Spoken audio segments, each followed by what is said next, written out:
My brother Robert Baratheon had raised the banners of Storm's End, our ancestral castle, against the mad King Aerys. Jon Arryn of the Vale and Eddard Stark of the North stood with him, and Hoster Tully of the Riverlands would join. But their lands were far from ours, and separated by the combined strength of the West, the Reach, and King's Landing itself. Even Robert's own lords were against him. It was the hardest choice I've ever made. My brother or my king. Blood or honor. Aerys ruled by right of all the laws in Westeros. Everyone knew the price of defiance, but there are deeper, older laws. The younger brother bows before the elder. I followed Robert.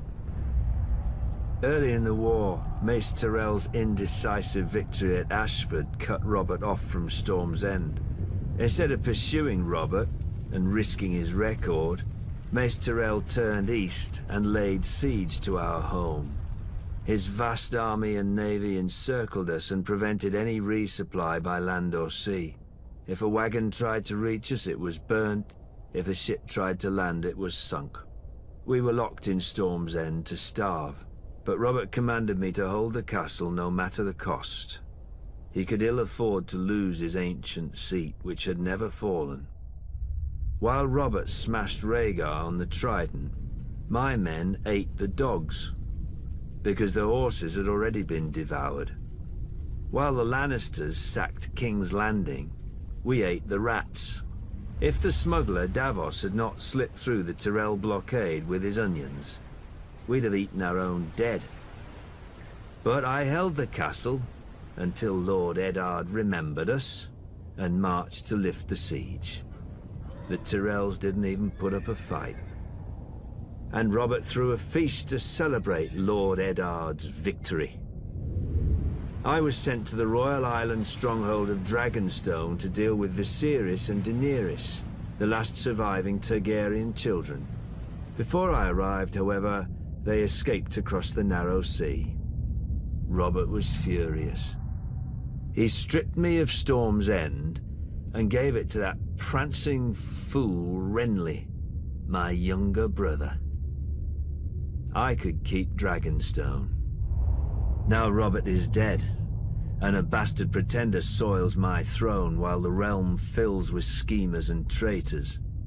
But the rightful king is coming for them all, and I will not stop until I have scoured this land clean of abomination. The Baratheons say, ours is the fury. I will show them. Fury burns.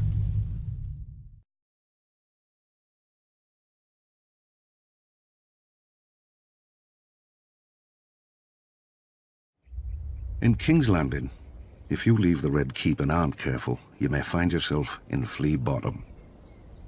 In such a cesspool did House Seaworth have its glorious start. I got out as soon as I could, finding work on a smuggler's ship. Soon, every port on the narrow sea had a bounty on me, which they would collect if I didn't pay a percentage to the right people or pick the right tides. You know how to tell a good smuggler?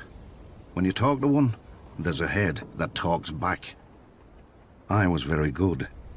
Davos of Flea Bottom had run with orphans and beggars, but Davos the smuggler was received by merchants and lords when nobody would catch them. Oddly, the only honest work came from pirates like the notorious, bloodthirsty Salador Sam. An old friend.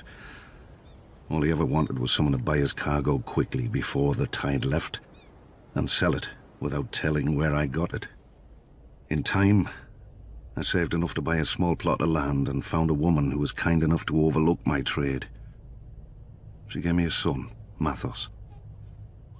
And we dreamt of the trader's circle around the Jade Sea. Just one trip and I could settle us and our family for life. Then some Storm Lord revolted against the Iron Throne. Wars are not as good for smugglers as you'd think. Every harbour fills with guards and inspectors, and the seas filled with blockades and pirates paid by each side to prey on the other. Though I had no love for the Mad King, I'd grown up around the power of King's Landing, I figured this Robert Baratheon would end the same as the other rebel lords, burnt to ash. But he didn't. The North, the Riverlands and the Vale joined him. And in the taverns, people drank to Robert's health openly. Brave fools, I thought. But I had a family who'd be left in the cold if I lost my head. When Mace Tyrell marched on Robert's home of Storm's End, I spied the end of the rebellion. The castle was garrisoned by Robert's younger brother Stannis and a small guard, and would not hold out for long. When it fell, Robert would be homeless, and his support would bleed away. This I knew from experience. Months later, Stannis was still holding in the castle. Nobody cared. But on voyages, I had seen what famine does, and I thought of all those men in Storm's End who would die unmourned and forgotten. No better than flea-bottom orphans. I told my wife and myself that I'd get a high price for the onions and salt beef. In truth, I knew I'd be captured by the Tyrell galleys or drowned, but I was too stubborn. Later that night, in the dark, in a tiny boat with a black sail, I cursed myself and the moonlight as I waited for the tide to turn. When it did, the wind beat the sail so hard I ripped it down, fearing the Tyrell ships would hear. Luckily, they'd grown lax. With muffled oars alone, I steered my cargo through the treacherous currents and snarls of rock that gave Shipbreaker Bay its name. The waves finally carried me, soaked and near blind from sea water, through the mouth of the cavern beneath the castle. Then, Stannis Baratheon arrived. The siege had left him gaunt, but not weak, never weak. He greeted me and accepted my onions with cool courtesy, betraying no emotion, even as all wept. He doled out the food to his wife and each of his men before he ate himself, a portion no larger than any other. When he finally thanked me, I could see his mind had already returned to the castle's defense. His duty. After Aerys fell and Lord Stark lifted the siege, Stannis summoned me. For my salvation at Storm's End, I was to be granted a knighthood, a keep of my own, and my son taken into Stannis' personal service. Davos of Flea Bottom had become Sir Davos of House Seaworth, and his son would serve the king's own brother. But for my previous crimes as a smuggler, I was to have the fingertips of one hand taken off above the highest joint. Stannis held that I had flouted the laws of the land for years, and a good act does not wash out the bad. In one fell swoop, or 5, Stannis gave my son a future and my family a name that I could never have imagined, nor earned on my own. I still keep the finger bones in a bag around my neck, to remind me what I was and what I owed to Stannis. For during my many years as a smuggler, I visited many ports, taverns and back alleys, and saw many things in this world, but never justice. Until Stannis.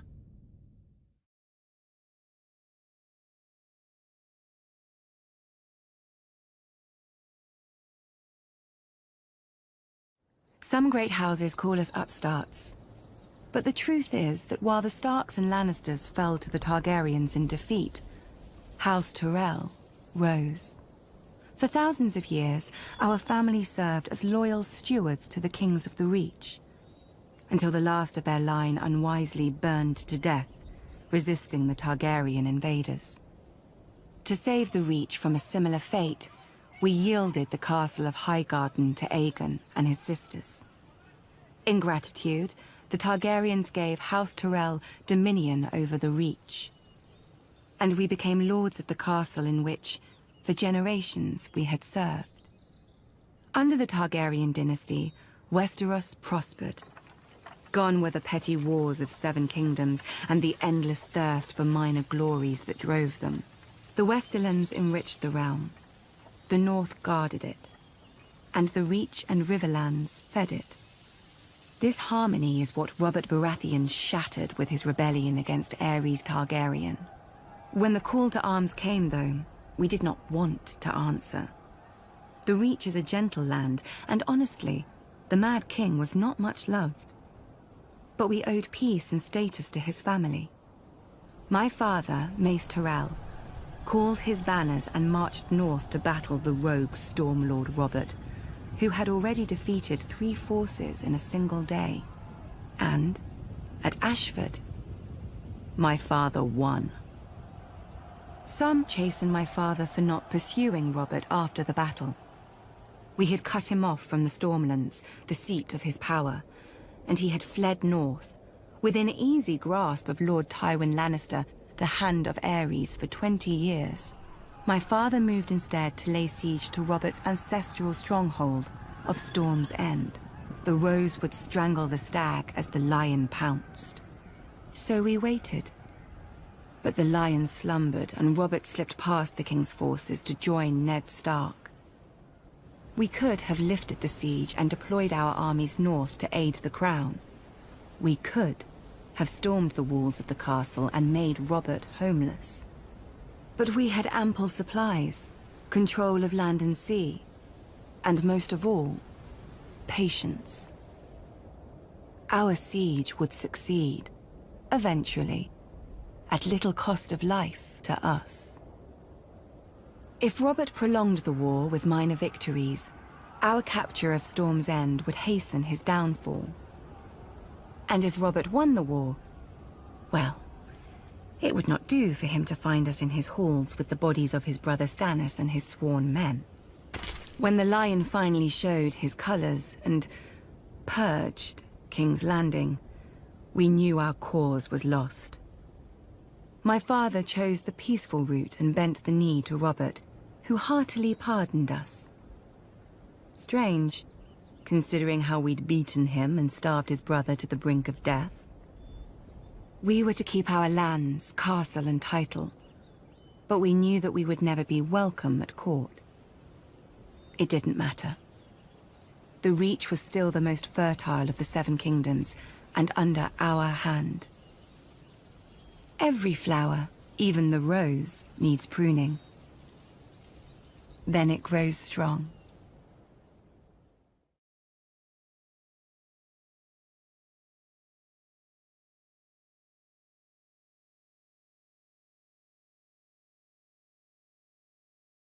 Family, duty, honor. Every Tully child learns our words, but I was a woman before I understood them. Years before, my father had taken to foster the son of a wartime friend, a minor lord on the Fingers.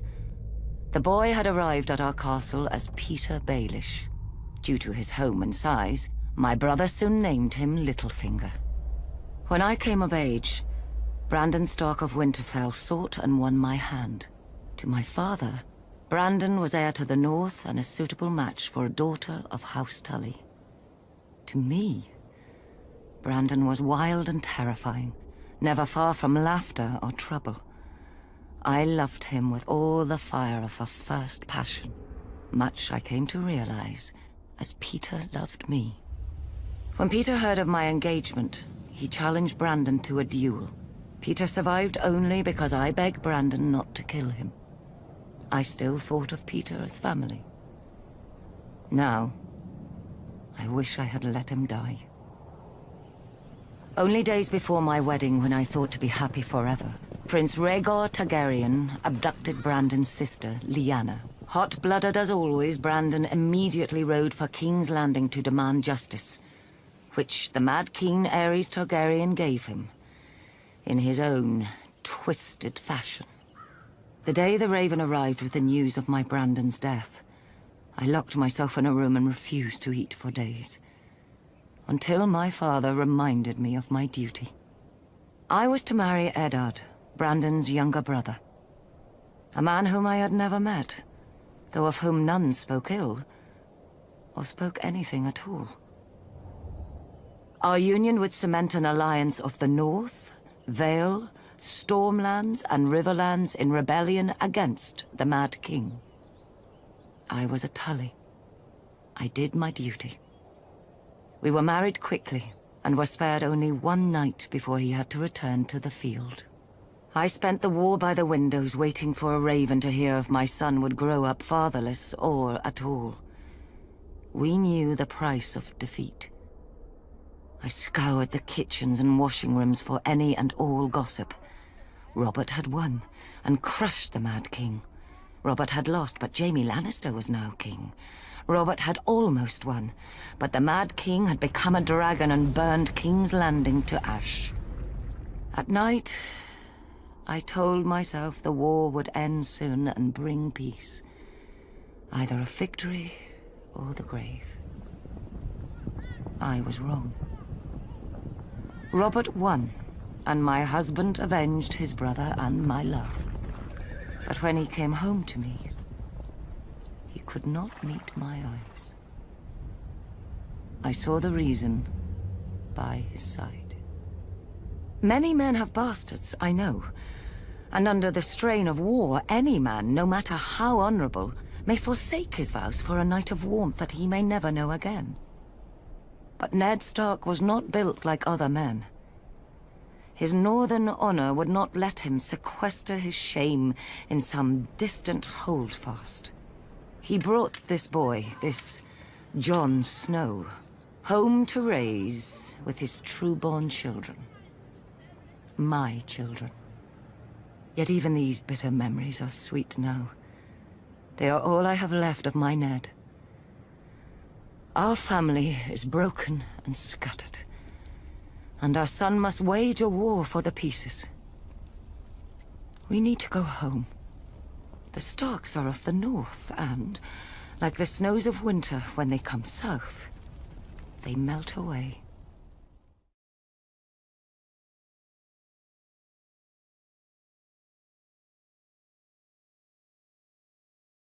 Dark wings, dark words.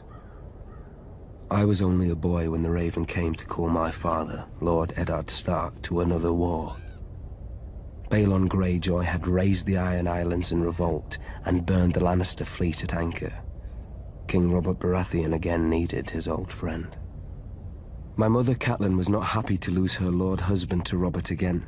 6 years before, he had left her to avenge his father and brother against the Mad King. But now he had sons and daughters of his own, and, unspoken, another son who wasn't hers from the last time he went to war. My brother, Jon Snow. But she knew that in marrying my father, she had married the North. We hold our honor and duty as dear as our old gods. When the time came, my father marched south to restore peace and order to the realm. My father always told me the Iron Islands were a strange and dangerous place. Its people, the Ironborn, keep neither the old gods nor the Seven, and despise all honest toil.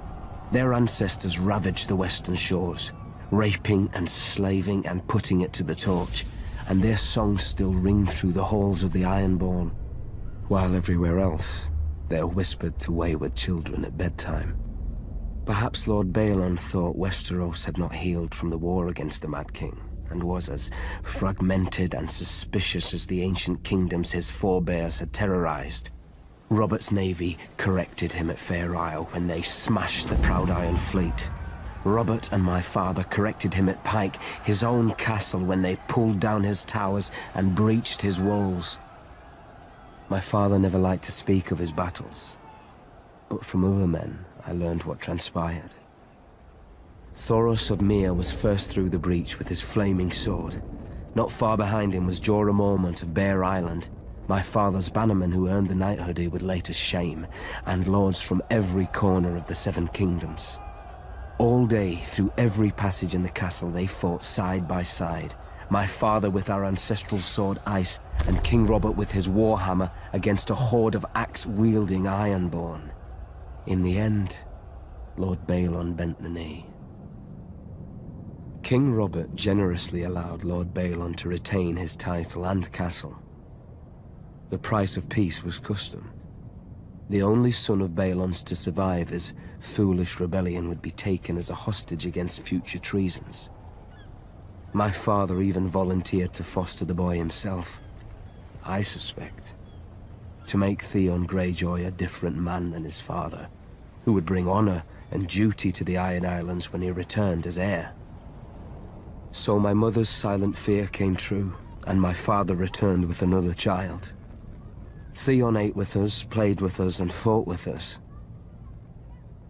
Once the great bond between my father and Robert Baratheon united the realm against a mad king and brought him to justice for his crimes.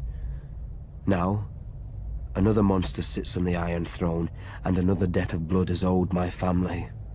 Theon is my murdered father's ward. I am my murdered father's son. Like my father and Robert, bound in blood, if not by blood, we are brothers.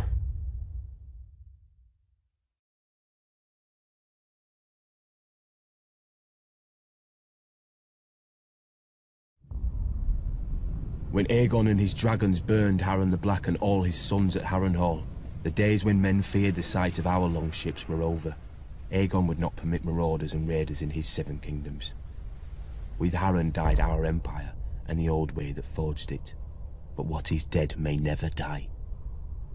6 years after Robert Baratheon won his crown, my father, Balon Greyjoy, sought to restore our ancient rights. He declared the Iron Islands independent and himself its king, and sent the Iron Fleet in a daring raid on Lannisport where they burned the Lannister ships at anchor, making us unchallenged in the Sunset Sea. This was the seed of our undoing. My eldest brother Roderick led a frontal assault on Seaguard, a town built to protect the mainland from us. After ferocious fighting beneath the city walls, he was slain by Lord Jason Mallister and his men defeated. By this time Stannis Baratheon had brought Robert's fleet around Westeros, and somehow managed to trap the Iron Fleet at Fair Isle, smashing it. Robert's victory was now all but assured, yet we made him bleed for each island. Stannis Baratheon captured Great Wick, the largest of the Iron Islands, and Ser Barristan Selmy himself subdued Old Wick. Robert and Lord Eddard Stark led the main assault against the island of Pike. They razed the town of Lordsport to the ground before Robert turned his full fury on our family's stronghold. When they breached the walls, the first through was Thoros of Myr with his ridiculous flaming sword, followed by every minor lord of Westeros hungry for glory. My other brother Maron was killed when the siege engines brought down a tower on his head. I was now my father's only living son, and heir to the Iron Islands. When my father saw his cause was lost, he wisely conceded defeat to Robert, who otherwise would have pulled down our castle stone by stone with us in it. As my father said to me then, no man has ever died from bending his knee. He who kneels may rise again, blade in hand. He who will not kneel stays dead, stiff legs and all. As it stands, Robert allowed my father to keep his lands and title as Lord of the Iron Islands, King of Salt and Rock, Son of the Sea Wind, Lord Reaper of Pike, for a price. His last son and heir shipped off to Winterfell as an honoured guest. I would eat at the Stark's table and play with the Stark children. And if my father rebelled again, Lord Eddard Stark would take his sword and cut off my head. It would be his duty.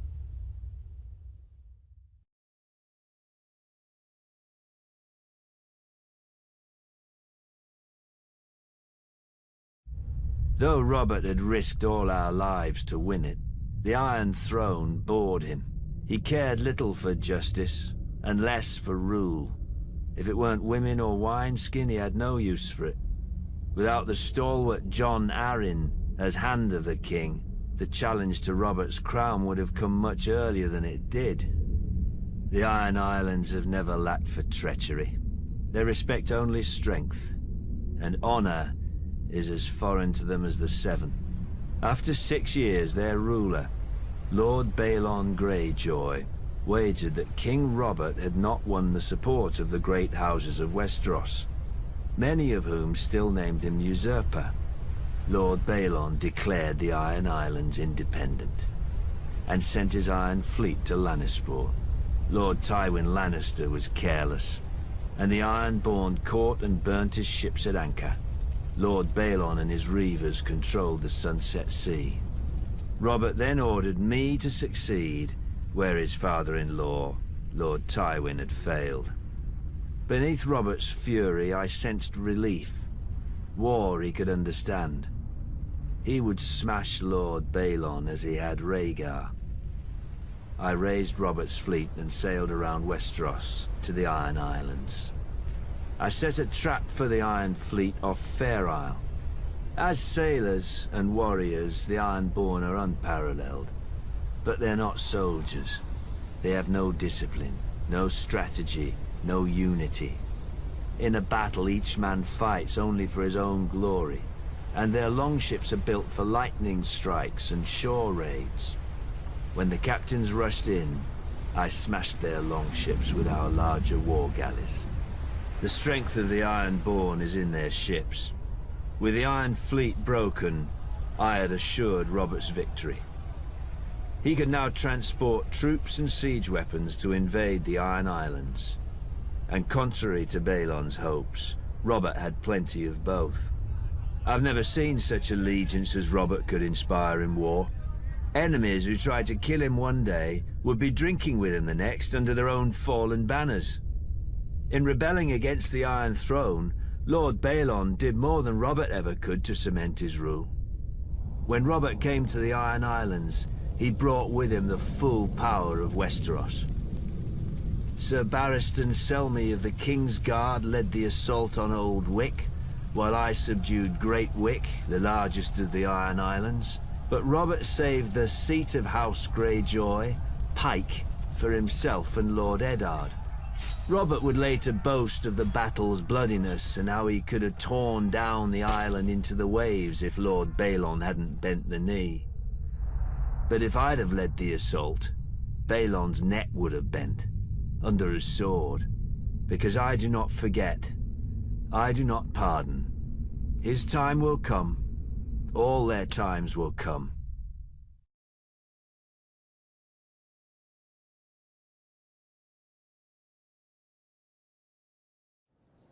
House Tyrell trace our descent to Garth Greenhand, the legendary first king of the Reach who made the land bloom. But so too does every noble house around us. It seems dear ancestor Garth planted as many flowers as he plucked. A king should have more consideration for his line, don't you think?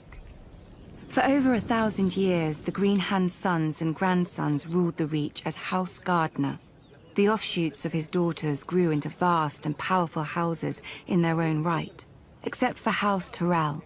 We chose instead to serve our Gardener cousins faithfully as stewards, to manage their stronghold of Highgarden and the daily affairs of the Reach. Our words are growing strong. And under our stewardship, the Reach did just that. As did we. Until a blundering king almost cost us everything. Aegon Targaryen had landed in Westeros. King Mern allied us with the Rock to repel the upstart's army. One can only marvel that King Mern did not reconsider when he saw the living dragons against him. Perhaps he should have sought counsel from his trusted stewards before he set out. Then again, perhaps he did. At the Field of Fire, Aegon, and let us not forget, his sisters, burnt the combined armies of the Reach and Rock. King Mern paid for his misjudgment with his life and that of his ancient family. In a day, the Reach had lost its king, its ruling house, and most of its army. Thankfully for everyone, my ancestor, Harlan Tyrell, had better sense. Until the Maesters sorted out the intel among Mern's cousins, Harlan the Steward was acting Lord of Highgarden. To ensure peace and life in the Reach, he would yield the castle to Aegon. The other castles and families would then follow, as they had since the Dawn Age. Aegon had a continent to conquer, and the fertile Reach was too valuable to raise. He accepted Harlan's proposal and welcomed our lands into his kingdom. To show his gratitude, Aegon entitled Harlan to Highgarden, the castle his family had served for 1,000 years, and made House Tyrell his wardens of the south, choosing us over older, greater families in the Reach. Our house thus owed everything to the Targaryens. So is it any wonder we stayed true to King Aerys, even during his madness, and even after Robert Baratheon rebelled? Some may question my father for laying siege to the Baratheons' home, instead of marching to aid Prince Rhaegar before Robert could kill him and scatter the royal army. But let us not forget that we had already dealt Robert his only defeat of the war at Ashford. If Lord Tywin Lannister had not vanquished the Mad King so suddenly, our siege would have destroyed Robert's home and his brothers, and won the war for Aerys. But when the Targaryens fell, House Tyrell again chose peace and prosperity over war and devastation, and bent the knee to King Robert Baratheon, first of his name. We returned to Highgarden to manage the affairs of the Reach, as we had for thousands of years, and will for 1,000 more. Other great houses take lions and wolves for their sigils, and draw their power from the gold in their mountains or the cold of their winters. But mountains run dry, winter yields to spring, and the rose blooms once more.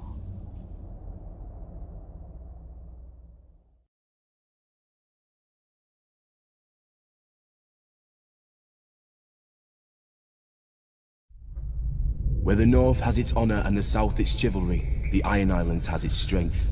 We call ourselves the Ironborn, and we are warriors feared throughout the Seven Kingdoms. Or so we used to be. Unlike their mainland cousins, the first men of the Iron Islands never bowed to the old gods. Theirs was the drowned god, who made the Ironborn to reave and sack and write their names in salt, steel, and song, that his enemy, the Storm God, could not wash away. We raised our kings from our own ranks, and used beaten foes as thralls to work our mines and farm our land. Or as salt wives, if a woman was pretty enough. Such was the old way, and while we followed it, we held sway wherever the waves were heard. When Aegon came demanding fealty, King Harren the Black ruled as far east as the Trident. Other kings like the Starks could kneel, but Harren was Ironborn, and the Ironborn must be beaten. In Harrenhal, he had the mightiest castle in Westeros, and the army to defend it. But Aegon did not intend a siege. He mounted his dragon and roasted Harren and all his sons in their tower, and the Old Way with them. Because of Harren's defiance, Aegon pushed the Ironborn back to our islands and gave the Riverlands to the Tullys. But he did allow the Ironborn to choose who would lead them. House Greyjoy had always been one of the greatest houses of the Iron Islands. We trace our descent from the Age of Heroes and the legendary Grey King, who took a mermaid to wife and made war upon the Storm God for 1,000 years. Blessed by the Drowned God, the Grey King fought and slew Naga, the great sea dragon, and took her fire for his own. This history made our ancestor Vicon Greyjoy the natural choice to lead the Ironborn after Aegon's conquest. For 300 years, House Greyjoy ruled the Ironborn. We styled ourselves Lord of the Iron Islands, King of Salton Rock, Son of the Sea Wind, Lord Reaper of Pike. In truth, we were thralls. Our people still chanted, "What is dead may never die." But the Old Way had died. Until the Targaryens followed their dragons into the grave, and our Lord Father, Balon Greyjoy, rose against the new king, Robert Baratheon. He seized our ancient crown and sent our Iron Fleet against the Lannisters at Lannisport, burning all their ships before any could weigh anchor. Though Robert and Eddard Stark would later defeat him, they understood us no better than Aegon. The Greyjoy sigil is the Kraken. What it grasped once, it will never surrender. What is dead may never die, but rises again, harder and stronger.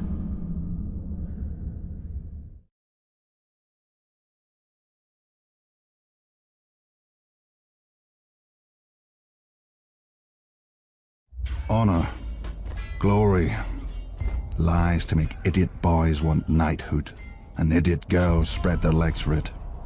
Let me tell you what makes a knight. Killing. Either enough men, or the right man. House Clegane should know. We're very good at both. Most families claim some great ancestor so far back that nobody can prove them liars. Not us. My grandfather kept the kennel for Lord Titus Lannister of Casterly Rock, the father of Lord Tywin.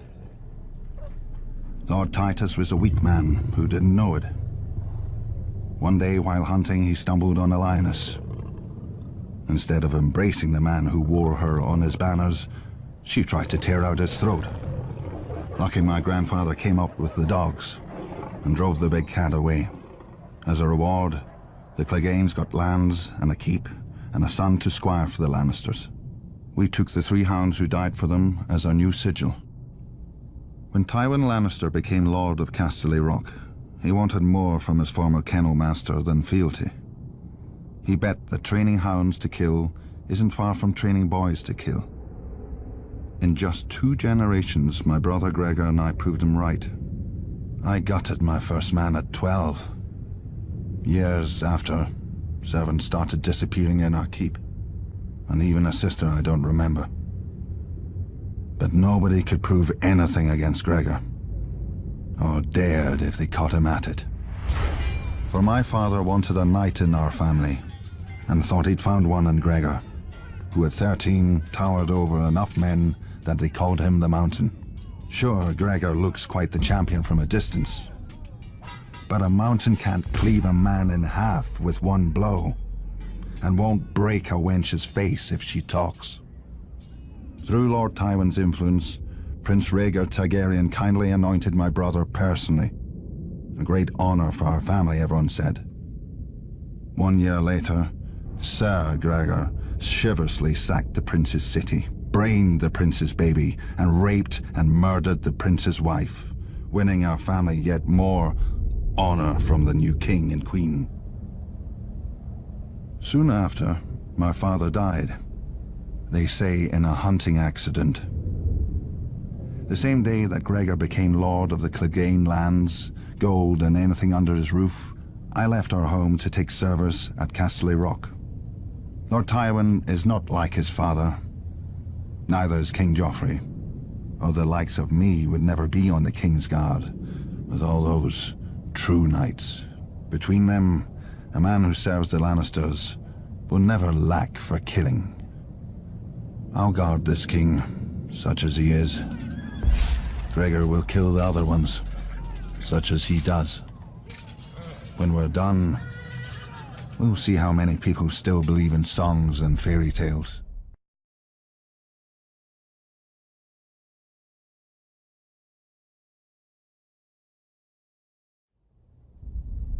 A long time ago, they say, some old southern king enslaved our giants by magic and forced them to build your famous wall.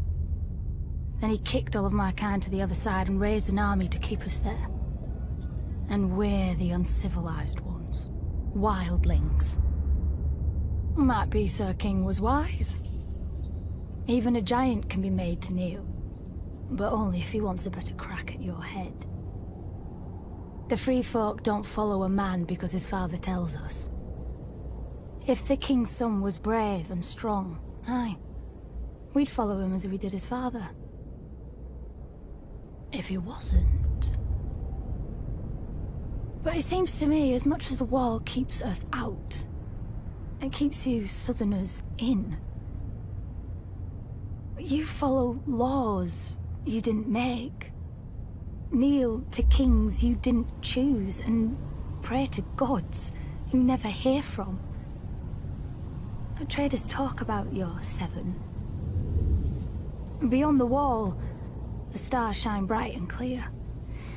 Any gods there aren't listening to the likes of men. Our gods are of the forest, in the trees that shelter us and the rivers that feed us. They gave the land for all of us to share. We fish, farm, and hunt where we will, when we need. If a man wants a woman, he has to prove he'll give her strong and cunning sons. Now, it's easy. When she tries to slit his throat, he don't let her. With the free folk, you get what you can take, and you keep what you can hold. No more. I wonder, Even if my kind didn't hop over your wall, would he still set your Night's Watch to guard it? You Southerners are rich. You always have more steel, gold, and daughters. I think you're afraid. If you've always knelt, you don't know what freedom is. And if you've not been beyond the wall, you don't know what fear is. You will.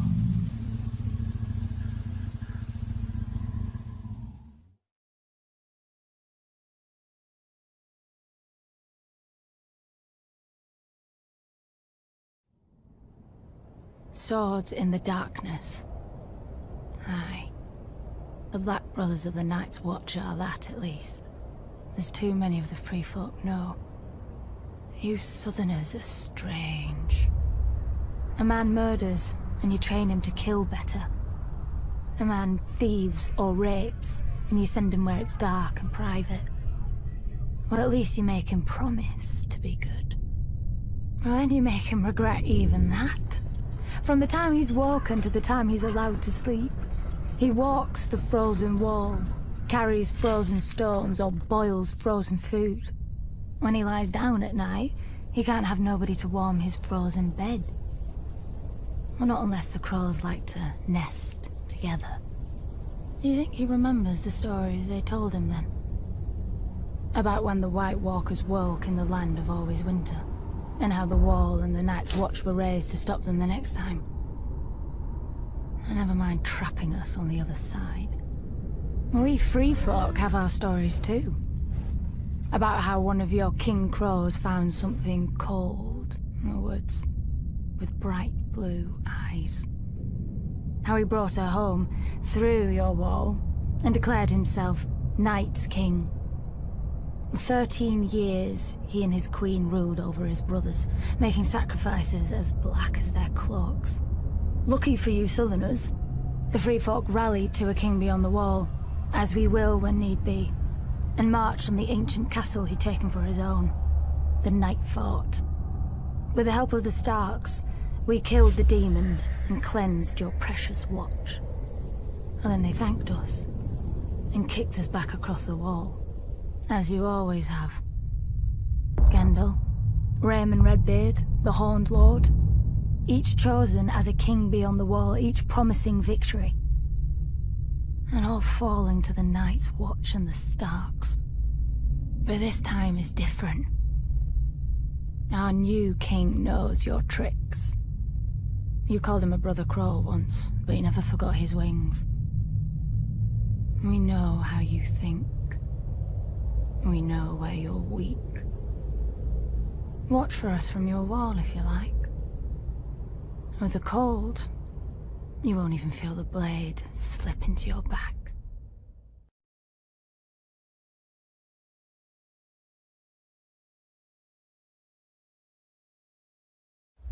Nobody knows why the Targaryens first came to the island of Dragonstone.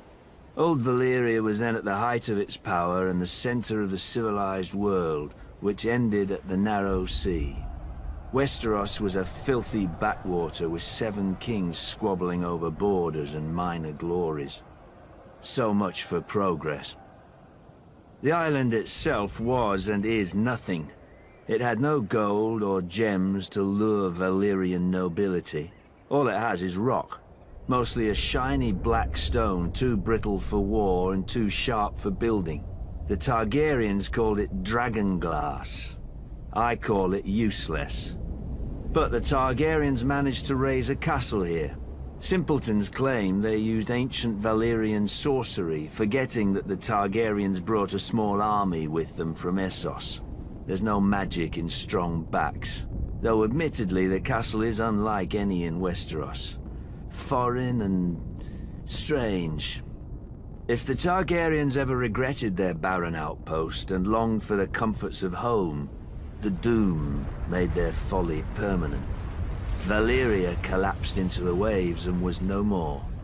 To look east was to see the ruin of their homeland, the greatest civilization before or since. But to look west, as Aegon realized, was to see a fertile land ripe for conquest. Perhaps even a new Valyria. Though good for little else, Dragonstone was the perfect staging point for Aegon's invasion of Westeros. The Blackwater Bay granted easy access to the continent. The lands there were disputed by 3 kingdoms: the Reach, the Iron Islands, and the Stormlands. But their capitals were far enough away that none could mount a force before Aegon got a foothold, even if their kings had been able to stop bickering over whose problem he was. Then it was too late. Aegon had chosen his first camp well, with the bay to the east, the river to the south, and open fields to the north and west. His army would be impossible to take by surprise. A perfect site for an invasion, and one day, his capital city, King's Landing. The Doom had taught the Targaryens the prudence of refuge. After the conquest, Dragonstone became the seat of the crown prince and heir to the Iron Throne. It would serve them well, and me ill, 300 years later, after my brother Robert Baratheon rebelled against the Iron Throne and the Lannisters slaughtered the Mad King Aerys and his royal family. Robert dispatched me to deal with the last surviving Targaryen children. But before I arrived, a loyal knight smuggled them across the narrow sea to safety. Hatred for the Targaryens blinded Robert. Unjustly, I was blamed and stripped of our family's castle of Storm's End and given Dragonstone in its stead. Over the years, whenever I demanded my rights restored, Robert would remind me of the island's royal pedigree and pretend he was doing me honor, as if I were one of his tavern girls to be so easily deceived and dismissed. But Robert is dead, and I, Stannis Baratheon, am the rightful king of Westeros. Let the usurpers and traitors sit on the Iron Throne. From Dragonstone, I will be the dagger at their throat.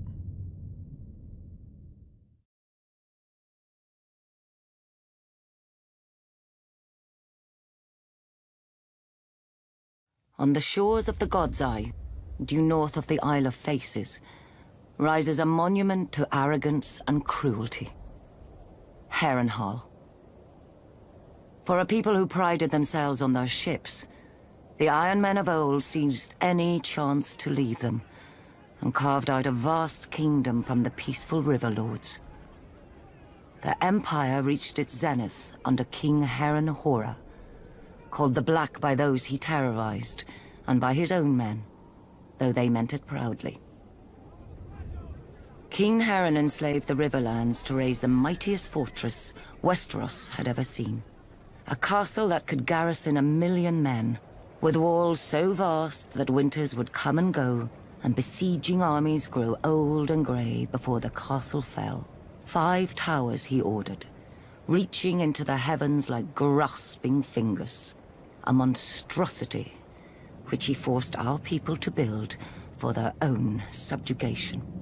But the very day the slaves laid the last stone, Aegon Targaryen and his sisters arrived in the south. When they arrived with their small army, Harren laughed and shut the gates.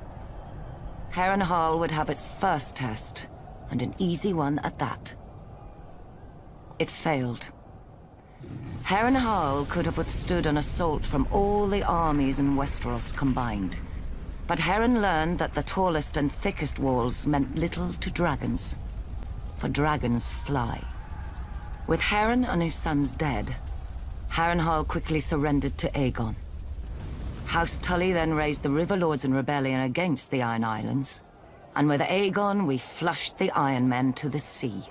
We should have torn down the castle stone by stone then, but Harrenhal seemed such a magnificent prize that Aegon gave it to one of his commanders, whose line then withered to extinction, as would every family to hold it thereafter. When many speak of Harrenhal, their voices drop to whispers about Mad Lady Lothson, who was said to send a giant bat to collect children for her crockpots, and to bathe in blood and serve feasts of human flesh. About the ghosts of Black Heron and his sons who still walk the castle at night, all aflame. Of the servants who went to bed in full health and were found in the morning, burnt to ash. Mere stories to frighten wayward children and excite young girls, you may say. You would not be entirely wrong. Harrenhal is a prize. A nigh impregnable castle with enough land and enough income to make a man, at a stroke, one of the greatest lords in Westeros. But you would not be entirely right either. Say by a king's grace, Harrenhal became yours. Now you must garrison it. You must repair it and maintain it. Even stretched to the ends of your means, you cannot fill and manage the whole castle. So you retreat your household to 4 of the 5 towers, then 3, then 2, then only the bottom thirds of those. You close the whole of 100 hearths and take your meals in your rooms. Even then you can't shake the feeling of desolation, that Harrenhal and its vastness is devouring you. In later years, as you bury a grandson or a great-grandson, the last of your line, you will know it has.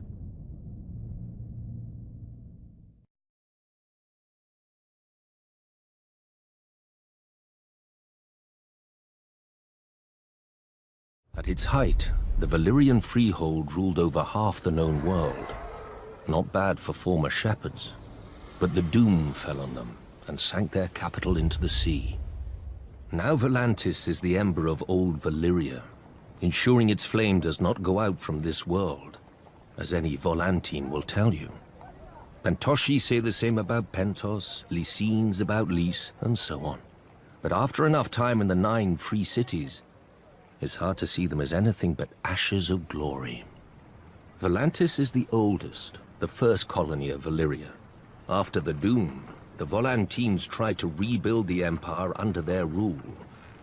They failed, not least because the last Valyrian with dragons, Aegon Targaryen, entered the war against them. Now they are content to dominate only their lower classes, or so they say. Braavos is the strangest. A city erected not by the freehold, but against it.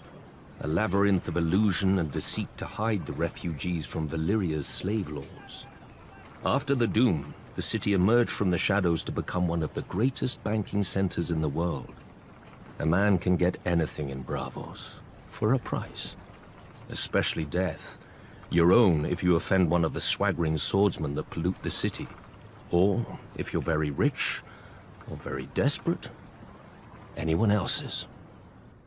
Lys is the easiest of the free cities, full of pleasure houses catering to every taste, no matter how peculiar.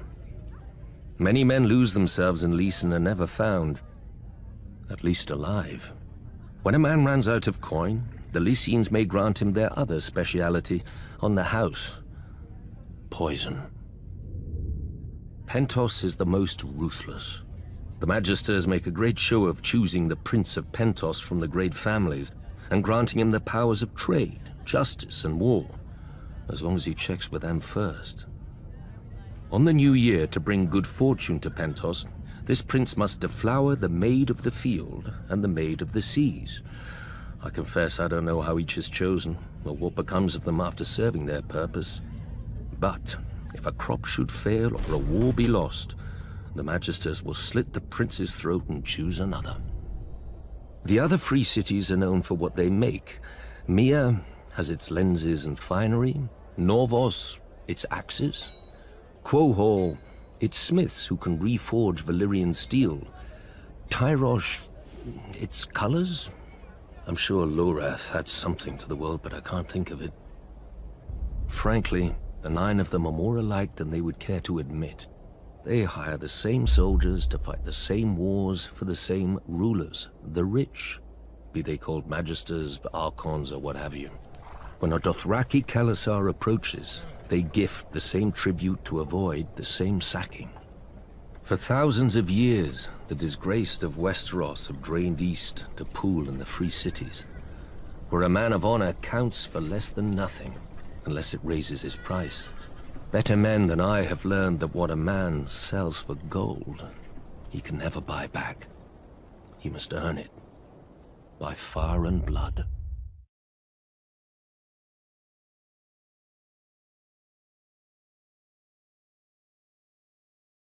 Carth has always and only belonged to the Carthine.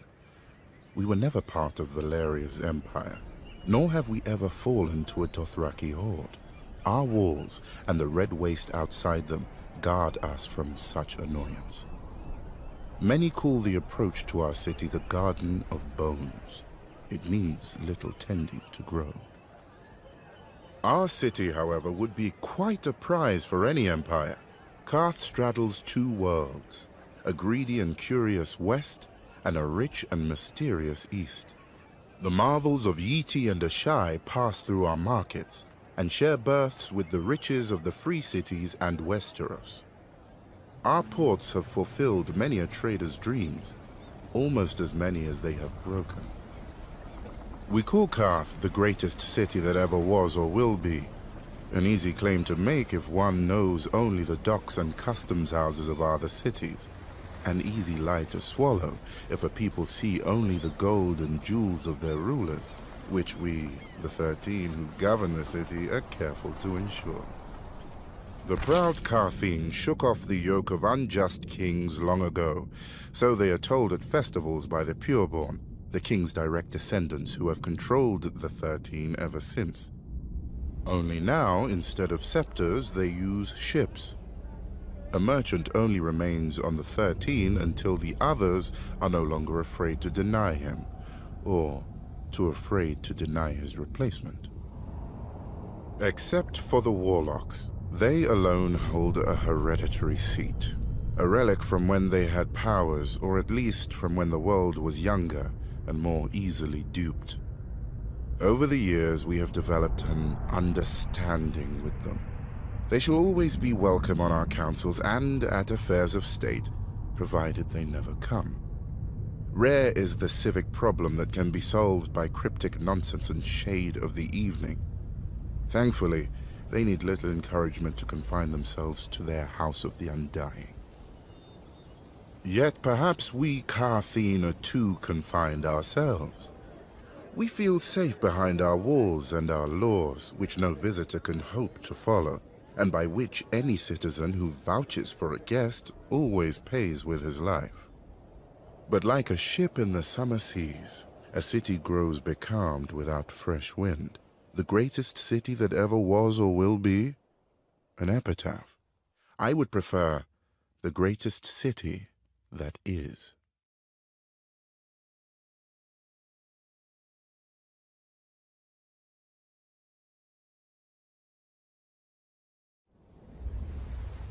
The seven are gods of weakness and defeat, pretty chains that the first men kindly put on after the Andals crushed them, except in the Iron Islands. Since the Dawn Age, the Ironborn have followed the drowned god, who plucked fire from the sea and made us to reave and sack and carve our names in blood and song. When the Andals landed on the Iron Islands, they found a god who was father, warrior, and stranger, who took mother, maiden, and crone when he would, and held the smith in thrall.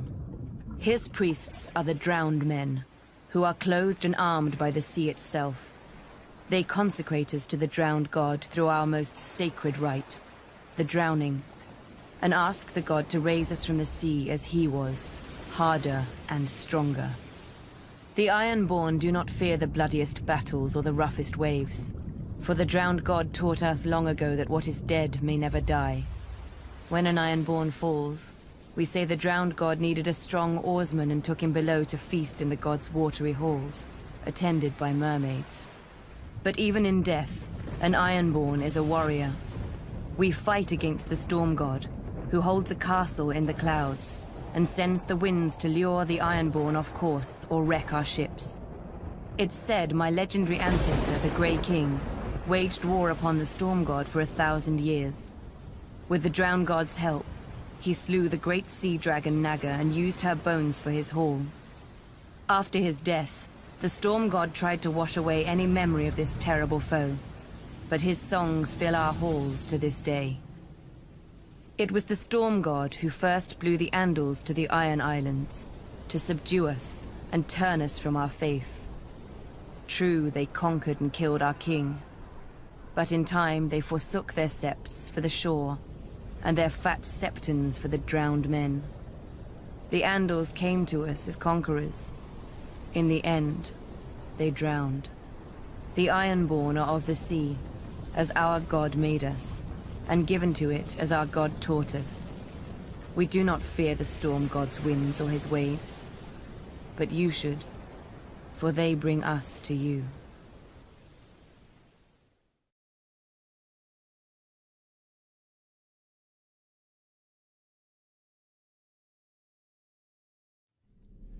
Dragons conquered the Seven Kingdoms, but to rule them, the Targaryens needed a less temperamental tool. When the great King Maegor saw the power of the Alchemist Guild, he blessed us with his patronage. In those days, we commonly transmuted metals and other wonders, but the king was most interested in our mastery of the substance, which those not of our order dub wildfire. A slight misnomer. To the uninitiated, the substance indeed seems uncontrollable. Water will not extinguish it, nor plate of steel repel it. Our order alone knows its secrets. In bare stone cells beneath the guild hall, our acolytes prepare the substance with utmost care and ancient magic. Apprentices then remove the jars to a secure storage. Overseeing its purity are the wisdoms, such as myself, who are adept in the alchemical mysteries. Should an acolyte prove unworthy and allow the substance to ignite, the ceilings are spelled to collapse and fill the room with sand. For once lit, only smothering or starvation will quench the fire. Many years did the Alchemist Guild serve the Targaryens faithfully, until we were beset on all sides by the envious, the Order of Maesters, who dismissed all learning but their own, and the charlatans who hucked green paint and worse in our names. After the unfortunate Prince Aerion Targaryen, drunk with wine, boasted that a draught of the substance would transmute him into a dragon, we lost our royal favor. Then came the wise King Aerys, second of his name. I was merely an acolyte when he restored our guild to its former glory. As had his great forefathers, he appreciated our secret arts, even naming Wisdom Rossart as Hand of the King.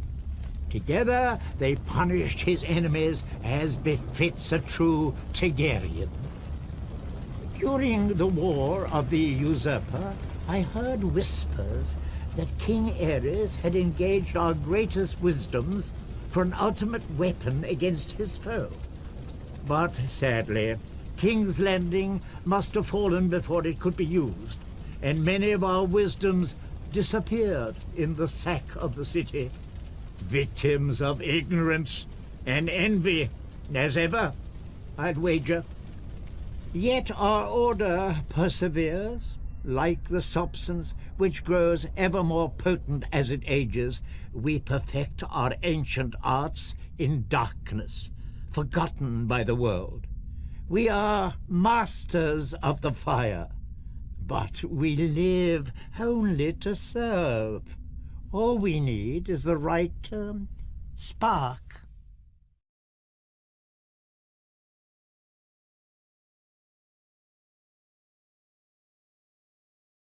The East is plagued with mystics who claim many dread powers but prove only one, separating the foolish from their purses. Not so with the renowned warlocks of Karth. They demand a much dearer coin in return for their parlor tricks: respect. Once, the warlocks truly were mighty, or so they would have us believe. I do not doubt they have many secrets. They are an old order, and one does not obtain a seat on the 13, the governing council of Karth, without making 12 of our most powerful citizens afraid to forbid it. Thankfully for Karth, the warlocks exert little influence in our politics. They rarely leave the confines of the House of the Undying, a pompous name, but, I admit, a strange and dark tower. It is said that none who enter ever leave. Of course, since there are no visible doors, I have to believe none ever enter either.